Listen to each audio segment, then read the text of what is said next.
우리가 창세기 66번째 시간으로 무슨 집을 지을 것인가 라는 제목으로 같이 말씀을 나누도록 하겠습니다. 무슨 집을 지을 것인가. 야곱은 라헬이 요셉을 낳을 때 자기 외삼촌이자 장인인 라반에게 가서 자신이 일하여 얻은 두 아내와 함께 고향에 보내달라고 요청을 합니다. 야곱이 요셉을 낳을 때쯤 되었을 때가 이제 라헬과 레아를 위해 일했던 14년이 끝날 때쯤 된 것 같아요. 그 14년이라는 시간을 보내면서 외삼촌에게 이제 나는 할 만큼 했으니까 나를 보내주십시오 라고 요청을 하는데, 야곱이 그렇게 요청하는 데는 분명히 그냥 고향으로 돌려보내달라는 말이 아니고 거기에 뭔가를 담아서 하는 말이었어요. 그래서 야곱이 그렇게 외삼촌에게 말을 하면서 고향으로 보내달라 그랬더니 이 라반이 야곱을 그냥 순순히 보내주질 않습니다. 그 이유는 뭐냐면 야곱이 외삼촌의 집에서 열심히 일했던 것 같아요. 열심히 일하는데 밤낮 쉬지 않고 열심히 일했던 것 같아요. 그러다 보니까 라반이 보기에도 야곱을 인정할 수밖에 없을 만큼 그렇게 열심히 일했습니다. 그래서 27절을 보면 우리 27절 한번 읽어볼까요? 시작. 라반이 그에게 이르되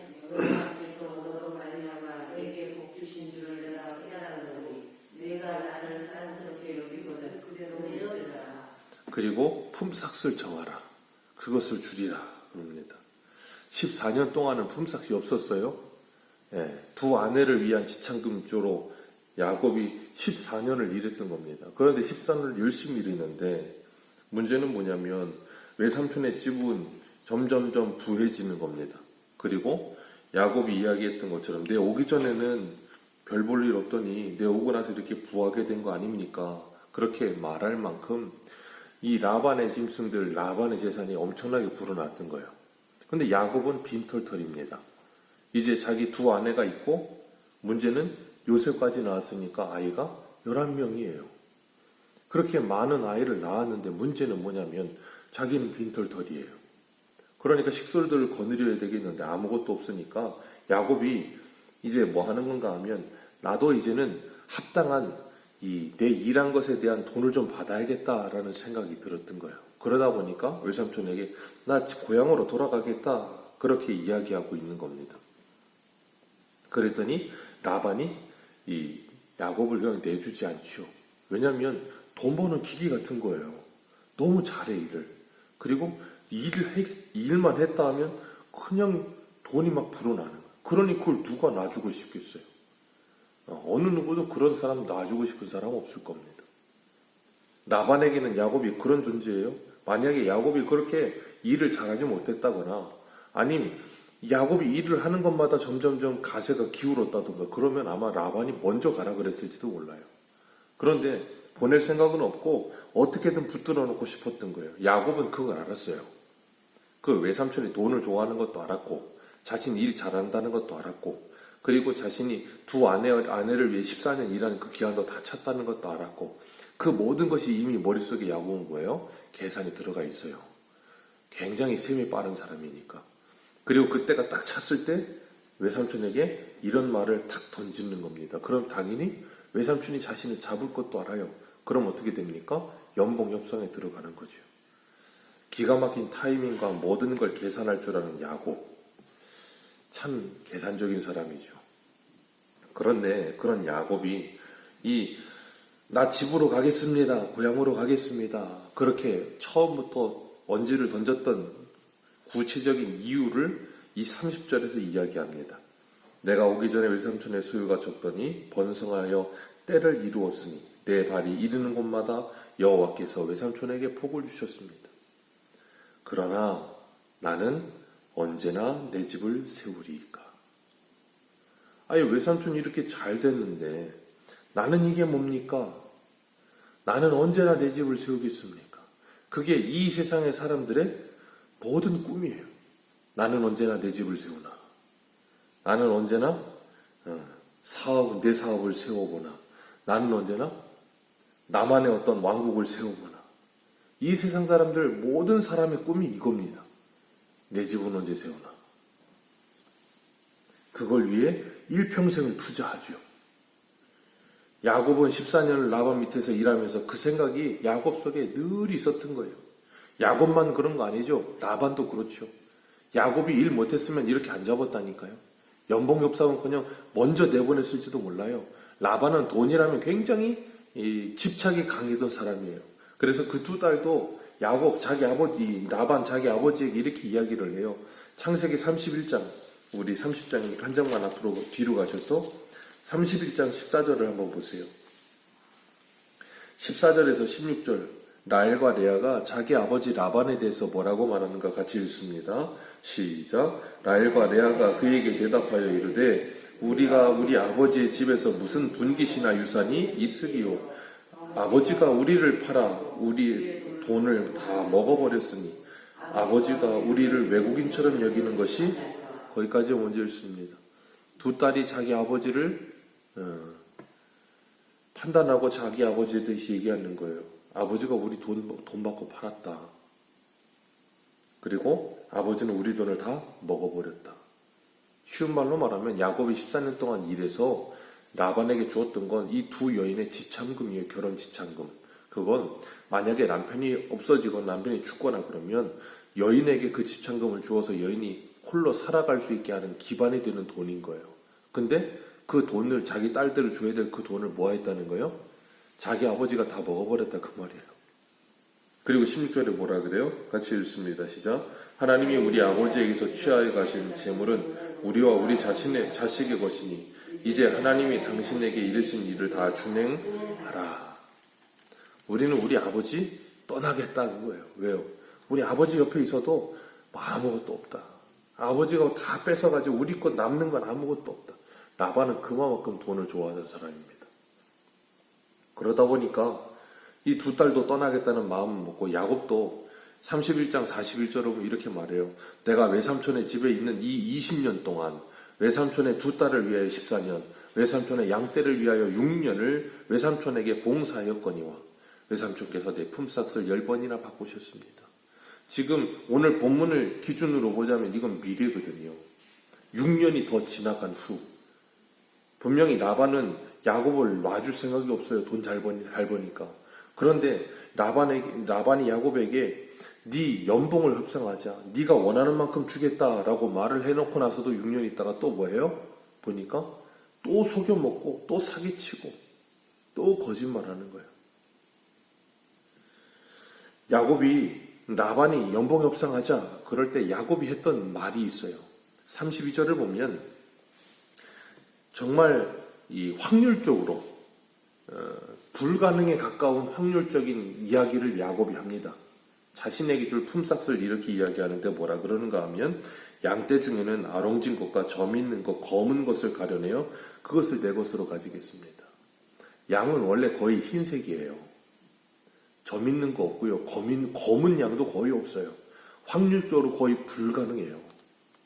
그리고 염소는 어떤 건 염소예요? 점 있는 것과 아롱진 것. 염소는 거의 대부분 검지, 점 있는 게 별로 없어요.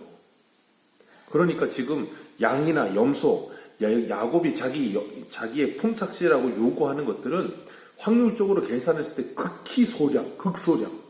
그러니까 라반이 생각했을 때 이거 야곱 열심히 일 시켜먹고 돈 많이 버는데 품삯으로 달라고 하는 건 정말로 미미한 말도 안 되는 품삯이니까는 라반이 어떻게 했어요? 그래 다 주겠다 그런 거예요. 다 주겠다 그러고 그 말이 떨어지자마자 라반이 뭐 했냐면 자기 양과 염소 중에서 점 있는 것, 검은 것, 그리고 아롱진 것 싹 구분합니다. 그래가지고 자기 아들들에게 맡겨서 자기 양떼와 사흘기를 떨어뜨려 놔요. 왜요? 조금이라도 접점이 생길 일도 없게끔 만들어서 야곱에게 아무것도 주지 않겠다 그거예요. 라반이 그런 사람입니다. 그리고 그렇게 해놓고 난 후에 야곱이 뭐라 그러냐면 33절 같이 읽습니다. 시작. 후일에 외삼촌께서 오셔서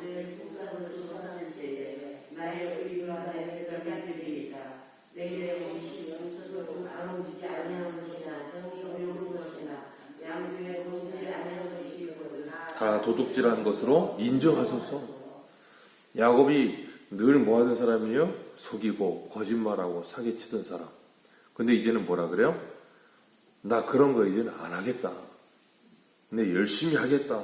그렇게 얘기해놓고 만약 양 중에 검지 않은 것이나 염소 중에 점 있지 않은 것이나 그런 거 있으면 내 다 도둑질한 줄 알고 다 배상하겠다 그 말이에요. 그랬더니 라반이 다 구분해서 가려서 사흘길을 떨어뜨려 놓고 그 일을 하는 동안에 야곱은 이제 누구 양을 쳐요? 라반의 양과 염소를 칩니다. 라반의 양과 염소를 치면서 야곱이 이상한 행동을 하는데 37절, 38절 이상한 행동이 뭐냐면 버드나무, 살구나무, 신풍나무의 가죽을 벗겨요. 그 껍질을 벗겨가지고 흰 무늬가 내는 그것을 이제 양과 염소가 와서 물 먹는 곳 맞은편에다가 보이는 곳에 딱 그걸 이렇게 세워놓는 거예요. 그리고 그 양과 염소가 그걸 보면서 물을 먹다가 이제 교미를 하거나 그래서 새끼를 베게 되면 그걸 보고 새끼를 베는 것들은 전부 다 점 있는 거, 검은 것이 나오게 되는 거예요. 자, 그러면 점 있는 거, 검은 것, 야곱의 소유라 그랬잖아요. 그런 게 나오게 된 이유가 뭡니까? 야곱이 37절, 38절에 버드나무, 살구나무, 신풍나무 가지의 껍질을 벗겨서 흰무늬를 내고 그것을 양과 염소가 물 먹는 그 하천에다가 심어 놓아서 그걸 보고 양이 염소가 교미를 해서 그래서 점 있는 것 그리고 검은 것이 나온 겁니까? 아니에요. 하나님께서 야곱에게 그렇게 하신 거예요. 야곱에게 복을 주셔서 이렇게 하신 거라고요. 근데 야곱은 왜 이런 일을 했는지 모르지만 그 당시에는 목동들이나 아니면 이 사람들에게는 이렇게 하는 것이 이런 확률이 있다는 어떤 속설이 있었는지는 모르겠지만 그렇게 열심히 했어요. 그래서 42절을 보면 약한 양이면 그 가지를 두지 아니하니 그렇게 하므로 약한 것은 라반의 것은 튼튼한 것은 야곱의 것이 되어서 이에 그 사람이 매우 번창하여 양떼와 노비와 낙타와 나귀가 많았더라 그랬습니다. 그러니 라반은 점점점 가세가 기울고 야곱은 점점점 가세가 막 불어나고 그랬던 이유가 뭐예요? 야곱이 열심히 일해서 버드나무, 신풍나무, 살구나무를 껍질을 벗겨서 심어놔서 아니요. 분명히 야곱도 자기 말했잖아요. 라반이 그랬잖아요. 27절 같이 읽습니다. 시작. 라반이 그에게 이르되 여호와께서 너로 말미암아 내게 복을 주신 줄을 내가 깨달았노라. 내가 나를 사랑스럽게 여기거든 그대로 있으라. 라반도 깨달은 거예요. 라반이 14년 동안 살아보니까 야 야곱 저놈이 와서 이렇게 일을 잘하더라. 근데 가만히 보니까 저놈이 하는 건 다 잘 돼. 이건 아무리 봐도 사람이 아무리 마이다스의 선이라 그래도 사람이 그냥 저렇게 할 수는 없어. 분명히 야곱은 하나님을 믿는 사람이니까 하나님은 이런 복을 줬구나. 이 라반도 깨달을 정도였어요. 근데 야곱은 뭐예요? 14년 지나고 나서 6년 양치는 동안에 버드나무, 살구나무, 신풍나무 껍질 벗겨서 그걸 베겨놓고 있는 거예요. 야곱의 수준이 그 정도예요. 그런데 하나님이 야곱을 뭐 하셨어요? 택하셨고 사랑하셨어요. 그리고 그에게 창세기 28장 15절의 그 언약을 이루시고 계시는 중이에요. 그러니까 하나님은 야곱이 6년 동안 양떼를 위해서 열심히 양을 치면서 버드나무, 살구나무, 신풍나무 껍질 벗겨서 그걸 박아놓고 있을 때 그 6년 동안을 하나님께서 야곱에게 42절에 그 복을 주셔서 43절에 번창하게 하심으로 말미암아 뭘 깨닫게 하셨는가 하면 6년 동안 자기가 그렇게 열심히 그걸 일해서 이렇게 된 게 아니라는 걸 깨닫게 하시기 위해 6년이라는 시간을 보내게 하신 거예요.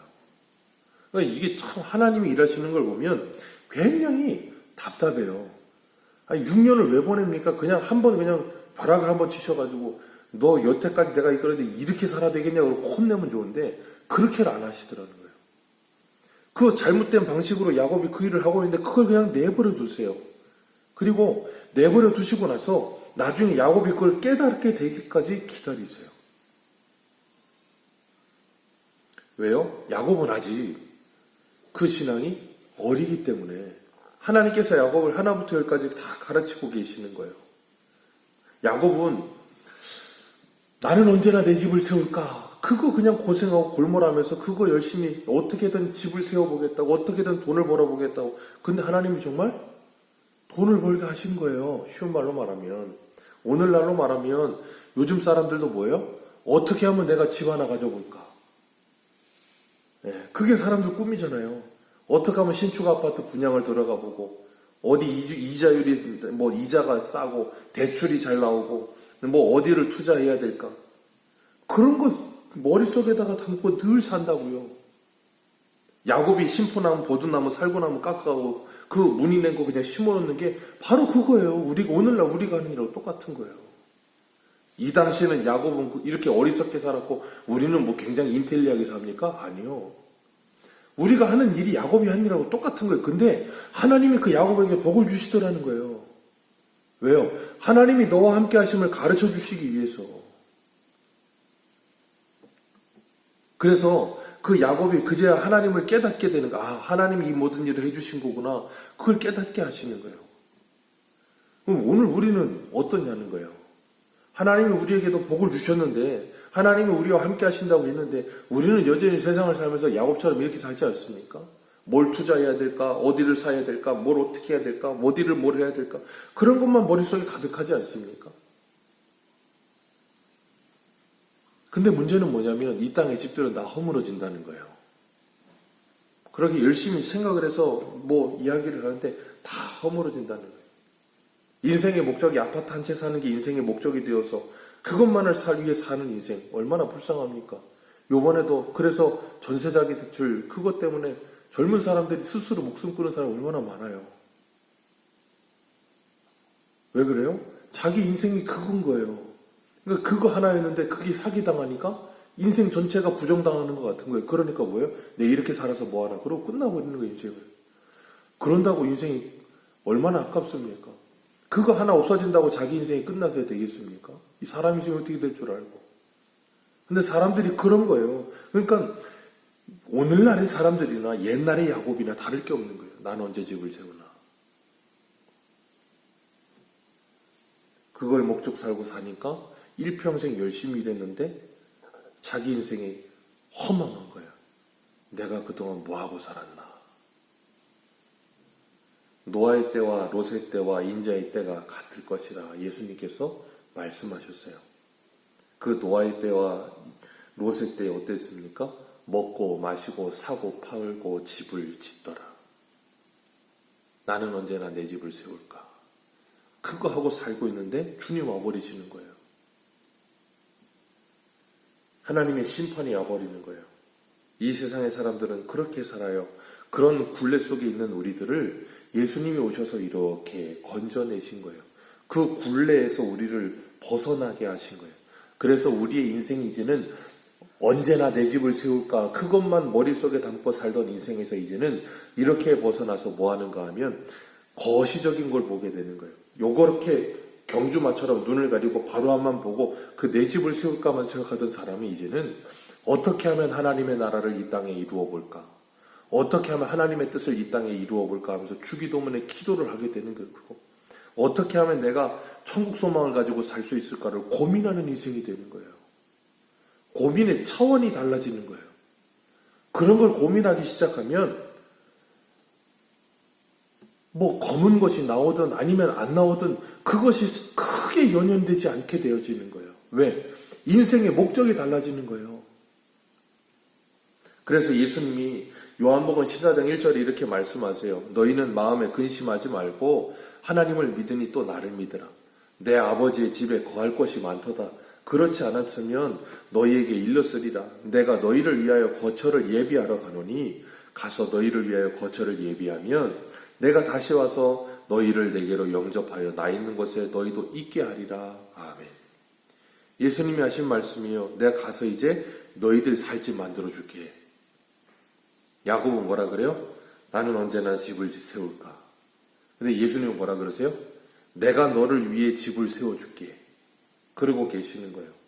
우리도 전에는 야곱처럼 언제나 내 집을 세울까 그러고 살고 있었는데 예수 믿고 구원받고 나서 보니까 예수님이 우리를 위해 집을 짓고 계세요. 그러면 이제 우리는 우리의 인생을 어떻게 살아야겠습니까? 우리는 무슨 집을 세워야겠습니까? 이 땅에서 쓰레기와 시멘트로 만든 아파트, 요즘 뭐 쓰레기 시멘트가 뭐 또 한참 저기라던데 쓰레기 시멘트로 만든 아파트를 살기 위해, 그걸 세우기 위해 일평생을 보내야 되겠습니까? 아니면 하나님의 영광을 위해, 아니면 하나님을 기쁘시게 하기 위해 우리의 인생을 살아야 하겠습니까? 우리는 어떤 집을 짓고 살고 계십니까? 눈에 보이는 쓰레기 시멘트 집, 아파트 집입니까? 내 마음속에 하나님의 성전입니까? 학개 선지자는 학개서 1장 4절에 이렇게 말해요. 이 성전이 황폐하였거늘 너희가 이때에 편벽한 집에 거주하는 것이 옳으냐. 하나님의 성전이 황폐하여져 있는데 너희들 이렇게 판벽한 집에 사는 게 옳으냐? 이제는 정신 차리고 하나님의 집을 짓자라고 말씀하세요. 우리의 마음의 성전은, 하나님이 계시는 집은 지금 평안하십니까? 안녕하십니까? 그 하나님의 성전은 우리 안에 잘 지어지고 계십니까? 하나님은 우리들에게 이 땅을 살면서 일평생 그 하나님의 성전을 잘 짓다 오라 그러셨는데 우리는 무슨 집을 세우고 계십니까? 예수님은 우리를 위해 집을 짓고 계시고 그 집이 완성되면 우리를 부르신다고 했는데 우리는 그 주님이 부르실 때 우리의 속사람의 아름다운 신앙의 집을 잘 짓다가 나그네와 외국인과 같이 살다가 야곱이 라반에게 엄포를 놓으면서 나 고향 가겠다고 큰 소리 치던 그 속에다가 뭔가를 담아놓은 그런 말이 아니라 정말 내 남편 대신 예수님이 나를 오라고 하실 때 그분에게로 갈 준비를, 그 본향을 갈 준비를 하고 계십니까? 우리가 이 땅을 살아가면서 풍부에 처하든 빈곤에 처하든 일체의 비결을 알아 내게 능력 주시는 자 안에서 내가 뭐든지 할 수 있는 믿음을 가지고 무엇을 하든지 하나님의 영광을 위해 아름다운 믿음으로 신앙의 집을 잘 지어가시는, 그러면서 저 본향을 바라보시는 저와 여러분들 되시기를 축복합니다. 기도하겠습니다.